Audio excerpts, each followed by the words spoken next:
Jazz Johnson here with boxing writer and also a person who covers a lot of different sports, Mr. Jason Gonzalez. Jason, how you doing today? How you doing, brother? Thank you. Good to see you, man. And I'm happy we got a Triple Crown winner. Absolutely. So, catch weights. Big topic of discussion for this fight. Gary Shore went off about it on Tuesday at the final press conference. What's your overall opinion about catch weights? Okay, I think that's an excellent question. In terms of catch weight, there isn't one definitive answer that you can give. It's something that you have to look at on a case-by-case basis. In the case of tonight with Miguel Cotto and Daniel Geale, this is for the middleweight title, and this is for the championship at 160 pounds. Daniel Geale had to come down to 157, which I feel was uncalled for, and Miguel Cotto, who put the contractual stipulations that Daniel Geale had to be 157, came in at 153 and a half. We're talking about a junior middleweight here. These are the consequences that Cotto has to deal with if he wants to be the middleweight champion, defended at 160 pounds. Now, I'm going to turn the clock, I'm going to turn back the hands of Tom. Talk about Roy Jones and John Ruiz. In a situation like that, you definitely needed a catch weight because you had a light heavyweight against a heavyweight. At some point, they had to come to an agreement as to where Roy and John Ruiz were going to fight at. So it's not a definitive answer. Me personally, I would rather see it go away, but by saying that, you're going to eliminate the possibility of having big name fights such as a Sergey Kovalev and Andre Ward. I would be shocked if a fight of that magnitude isn't fought at a catch weight between those two guys.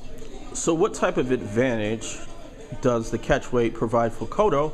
What type of a disadvantage does it give to Daniel Geale? The advantage for Cotto, he's fighting as a junior middleweight, a weight that he's very comfortable at, which we've seen him before. The disadvantage for Daniel Geale, listen, there's a possibility that shedding the 3 extra pounds may weaken him. And if that scenario plays out, more than likely we're going to see that materialize in the later rounds.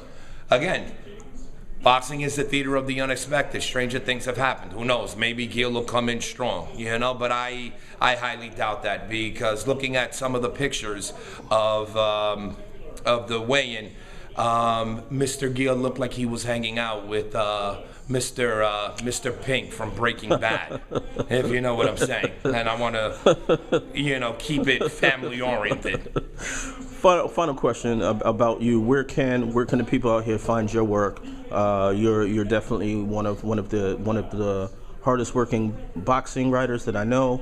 You were out in Vegas for Mayweather Pacquiao. You then went to Houston for Canelo and Kirkland.